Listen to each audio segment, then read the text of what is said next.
Ever since Alien first hit the big screen, it wasn't just the Xenomorphs and iconic facehuggers that left a mark on audiences. The mysterious fossilized pilot species, with a trunk resembling that of an elephant and a grotesque exoskeleton that seamlessly fused with the cockpit machinery, made the Space Jockey an unforgettable enigma for the audience. In today's video, we'll peel back the layers of these mysterious creatures with 12 mind-bending physiological facts that'll blow your mind. Stick around to the end because the final fact might just change everything you thought you knew about the Space Jockey. Before we get into this explanation, we do have a very small request. If you like our content, please support us by subscribing to the channel. It's a small click for you, but for us, it means a lot. Thank you. Let's begin. No! How tall and physically strong are space jockeys compared to humans? When it comes to the size and strength of the space jockeys, they tower over humans as massive creatures. In fact, the fossilized pilot that was discovered on LV-426 in Alien was estimated to stand somewhere around 15 feet tall when upright. Now, if we compare that to the height of an average adult, the space jockeys are easily 2.5 times as tall. At least H.R. Giger, who conceptualized and designed the space jockey, intentionally crafted it to appear colossal, and then, when it was seen as being fused with its biomechanical chair, intensified its eerie alien presence. Then, in Prometheus, we meet the engineers, who are assumed to be the descendants of the space jockeys, or at least their reimagined versions, who stand tall at an impressive 8 to 10 feet in height. An earlier script draft included coming across an engineer corpse, which was roughly 15 feet in height, tying up the descendant theory and hinting that some members of their kind could match the size of the original jockey. The reduction in height came from a practical standpoint, since filming actors at 15 feet in height required visual and technical effects that weren't really possible for the film, and shedding a few feet seemed like the simpler answer. As for strength, although we have no precise figures to measure it, their sheer mass, height, and muscular frame suggest that they can outmatch a human any day. In fact, an engineer's ability to toss fully grown adults like ragdolls in Prometheus gives us an insight into their insane strength. As for the debate that the engineers and space jockeys are the same species or a related offshoot, one thing is certain: space jockeys are fully capable of crushing a human like an insect underfoot.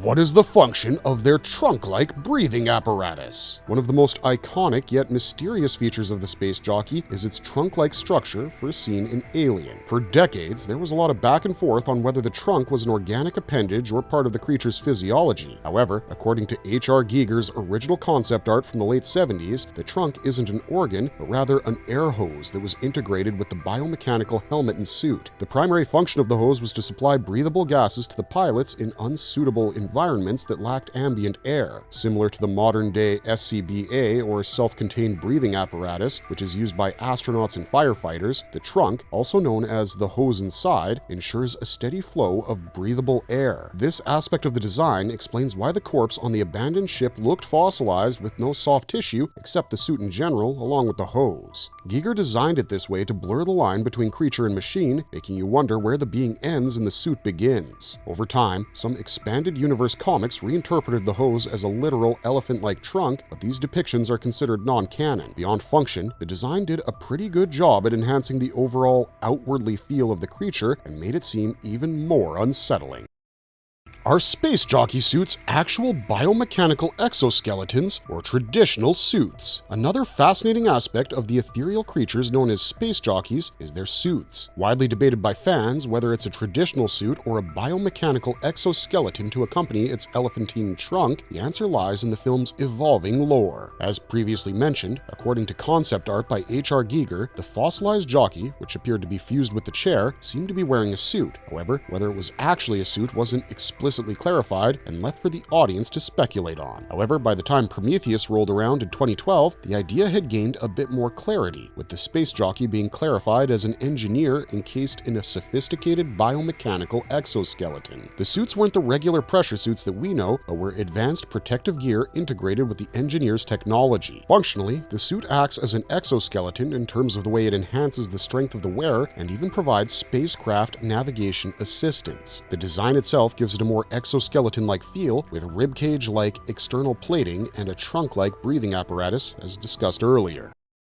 How well can space jockeys survive extreme environments or attacks? Space jockeys possess remarkable strength and resilience that enables them to survive extreme environments and attacks. Their extraordinary physiology allows them to overpower opponents with ease, including their rivals, the Yautja, also known as predators. In fact, the engineers are also shown on screen surviving close-range gunfire and weapon strikes, which would be fatal for most species but have little to no impact on them. Their biomechanical bodies also suggest their adaptation to surviving in hostile living conditions. The life support suits again help them survive the most extreme environments thanks to the built-in breathing apparatus which is directly fused with the spacecraft. Their history of colonizing and exploring harsh planets suggests that they have a high tolerance for extreme conditions, even though the precise limits of their endurance still remains unknown. The space jockeys aren't unbeatable though. Even these enormous creatures can become victims of hostile worlds and their own creations, which does happen later on in the series. The black goo, their mutagenic bioweapon, being a significant contributing factor. Depending on the degree of exposure, it can damage, mutate, or even annihilate life forms, including engineers, as shown in Prometheus.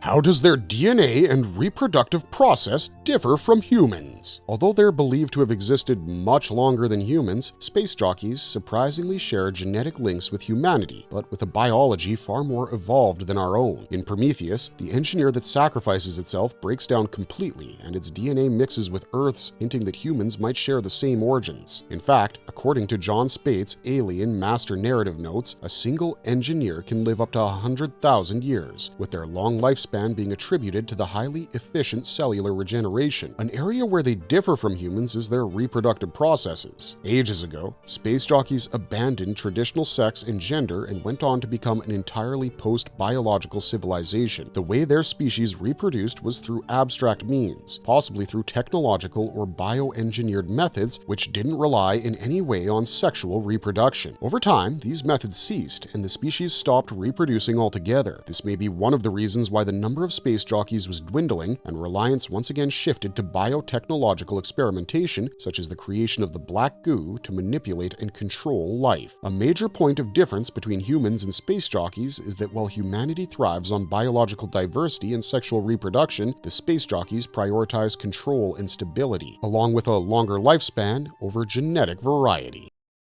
What happens when a xenomorph chestburster emerges from a space jockey? When a xenomorph, or one of its variants, emerges from a space jockey, the event is baffling and terrifying considering the host's massive size. In Alien, the fossilized space jockey on LV-426 showed a gaping hole in its chest, suggesting that a xenomorph chestburster had exited from it. Although the creature wasn't shown on the screen at the time, deleted concepts revealed that it was enormous in size even at birth, likely the size of a fully grown adult, which is far larger than a normal human host chestburster. Then, in Prometheus, this premise was taken one step further with the engineers. Here, the chestburster that emerges is the Deacon, which is a blue-skinned, sharp-headed creature that's born out of the influence of the black goo pathogen rather than a traditional xenomorph. In Ridley Scott's earlier Prometheus scripts, John Spatz even described the Ultramorph, which is a dark gray, heavily armored xenomorph variant born from an engineer. This chestburster is again equally massive at birth, bleeding green acid blood and quickly growing into a deadly adult. Thus, when a chestburster emerges from a space jockey,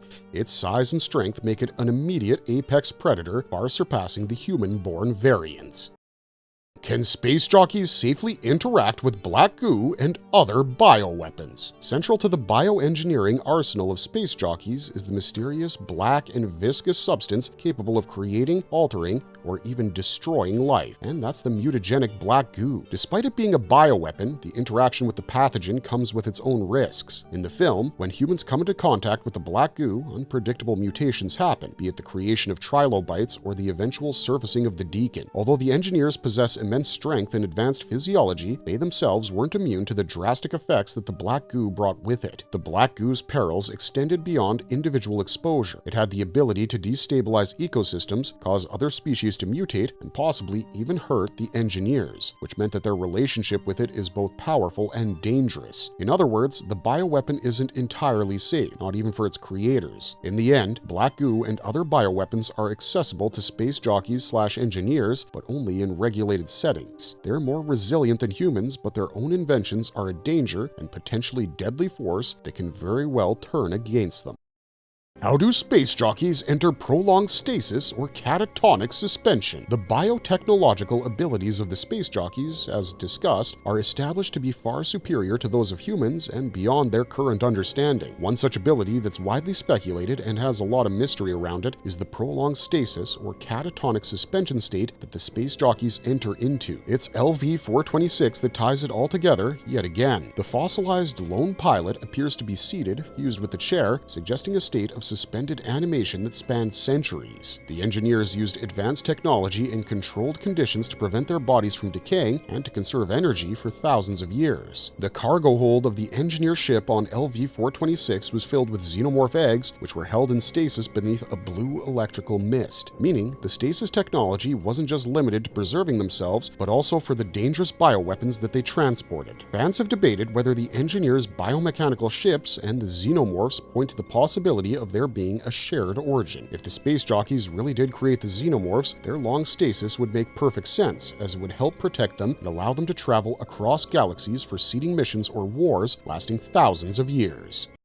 Is there evidence for telepathic or advanced communication beyond language? It's been hinted widely throughout the series of films that when it comes to space jockeys, their communication extends beyond language in the conventional sense. One of the clearest examples appears in Alien, on the derelict ship on LV-426, which emits a mysterious transmission signal that's detected and deciphered by the Nostromo crew as a warning about the deadly xenomorphs. This suggests that the jockeys could send long-range interstellar messages quite easily. Beyond signals, there were also speculations regarding other advanced methods of communication. According to some theories, there's a possibility that the engineers employed a neural network that ran throughout the entire ship, enabling them to interact with one another and even operate the ship as a single coordinated system. Apart from that, certain space jockey variants, especially those described in comics and novels, are believed to even possess telepathic abilities. These abilities help them read the minds of other species, including humans and synthetics. The lore also describes the existence of two types of jockeys, one that looks humanoid, like the engineers, and another that looks more alien, with an elephantine exoskeleton which possesses telepathic abilities. Although their precise relationship is unclear, some speculate that the telepathic type may be the ancestors or mentors of the humanoid engineers, which would account for the fact that the engineers' suits appear to mimic their features.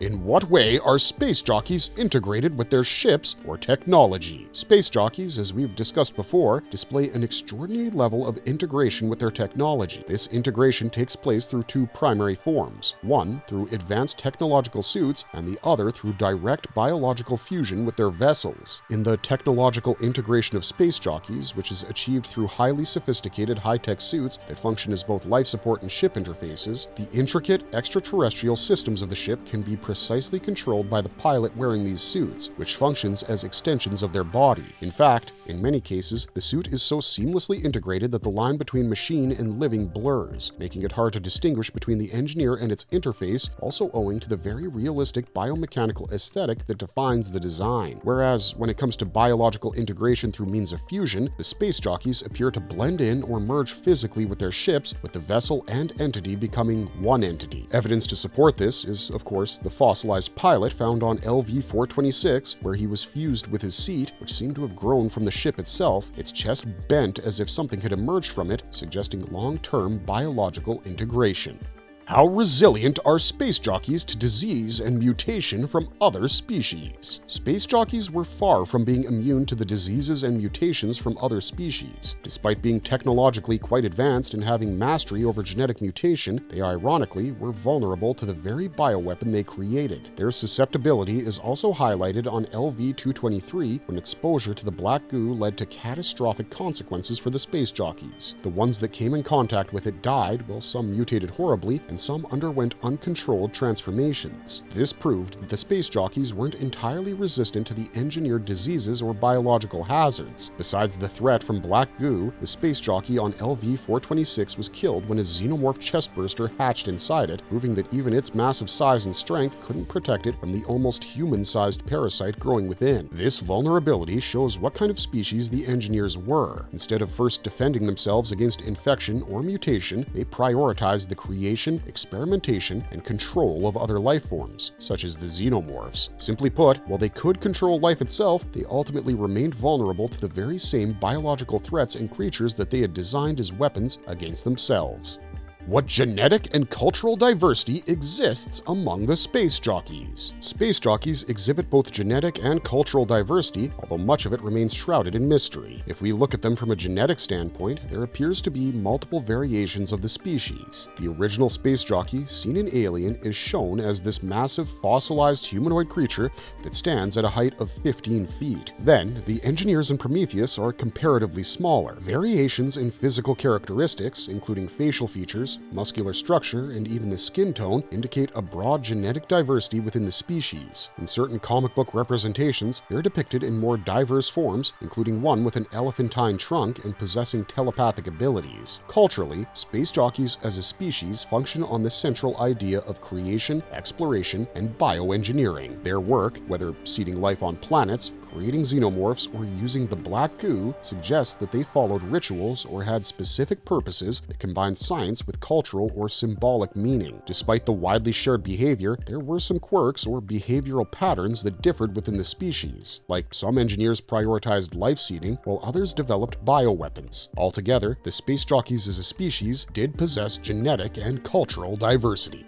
Marvelous verdict! There you have it. That's 12 mind-bending physiological facts about the space jockeys. We've tried to clear the air around the mysterious aura that surrounds these towering creatures, but be it their biomechanical suits or darker connection with the xenomorphs, it's clear that the space jockeys have many layers to unveil. So, are space jockeys and engineers actually the same species? Or are they entirely different, just sharing some ancestral roots? We'll leave that question for you to debate, but we'd love to hear your thoughts in the comments down below. If you love this video, please hit the like button and subscribe so you never miss our daily deep dives. Otherwise, we're signing off, but we'll see you next time in our next marvelous video.